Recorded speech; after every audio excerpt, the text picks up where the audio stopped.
Hello everyone. To get the splits in the hair and then tie a knot in them, you have to make it look even more beautiful and amazing. Just do it in this manner and this is gonna look absolutely pretty. Now further here you have to get and tie your hair in this manner. Get the pins. Cool, right?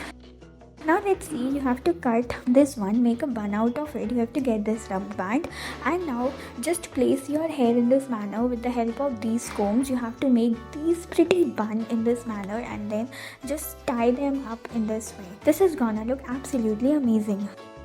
Now let's see again what are we up to. How we are going to secure the hair like this. You have to just make it a little messy in this manner and then just make a beautiful pattern on the top. This is gonna look amazing. Just roll your hair further and here you have to make this pretty style in this manner. Isn't it cool? You have to just make the beautiful layers like this. These are gonna look amazing.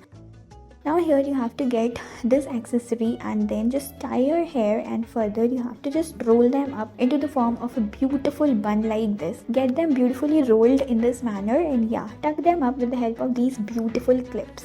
Cool, right?